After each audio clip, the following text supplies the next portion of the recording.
இயற்கை இதெல்லாம் ஒரு நமக்கு தேவையான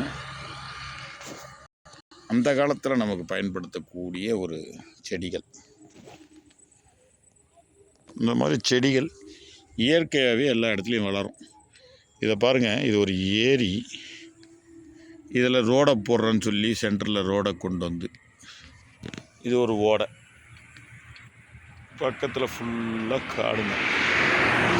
இந்த காடு ஃபுல்லாக மயில், இந்த மான். இந்த ரோடு போட்ட உடனே இந்த பாருங்கள், இங்காண்ட அப்படியே ஃப்ளாட் போடுறதுக்கு ஏதோ ஒரு ஆள் அப்படியே ரெடி ஆகிட்டாங்க. இந்த மாதிரி ஒரு இயற்கையை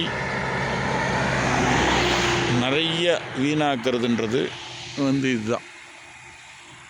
யாரும் இது பாருங்கள், அழகாக எவ்வளோ அழகாக பறகுது பாருங்கள் பறவை. இந்த மாதிரி இயற்கையை நம்ம நாட்டில் வல்லரசு நாடு ஆக்கணுன்ட்டு இந்த மாதிரி இருக்கக்கூடிய இப்போ பனைமரம்லாம் இல்லை, எங்கேயுமே கிடையாது. ஏகப்பட்ட பனைமரம் இருக்கும், ஆயிரக்கணக்கான பனைமரம் இருக்கும். ஒன்று கூட இல்லை இன்றைக்கி நல்லபடி. என்ன பண்ணுறது? இதெல்லாம் அரசாங்கம் என்னென்னா, இன்றைக்கி நமக்கு நிறைய விதமான ப்ராப்ளம் வருது. இயற்கையாகவே எதுவுமே இல்லாமல் இருக்கும். இந்த தண்ணிலாம் போகிறதில்ல, எல்லாம் அடைச்சி இங்கே ஒரு ஏரி இருக்குது, இந்த பக்கத்தில் ஒரு ஏரி இருக்குது. இந்த தண்ணிகள் வழியாக போய் இப்படி போகும். இதெல்லாம் என்னாச்சு? இன்றைக்கி இல்லை. இது ஃபுல்லாக மயில் இருக்குது. என்ன பண்ணுறது?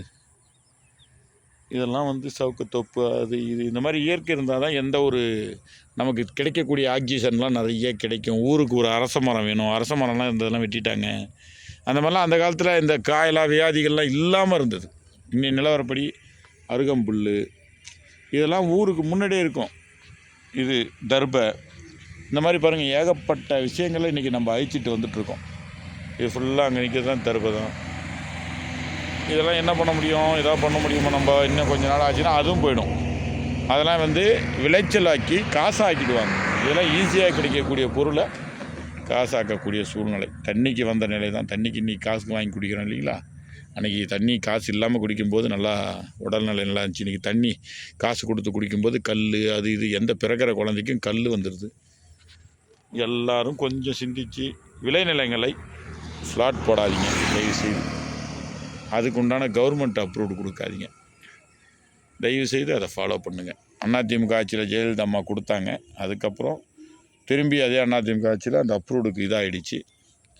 இப்போ அதை போக நிறைய பேர் ஏகப்பட்ட இடத்த போட்டுட்ருக்காங்க.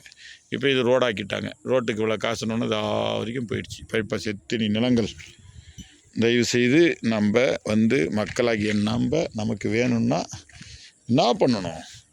விளைநிலங்களை விளைச்சலாகலே இருக்கணும். நன்றி. தொழிலாளர் இல்லம் யூடியூப் சேனல்.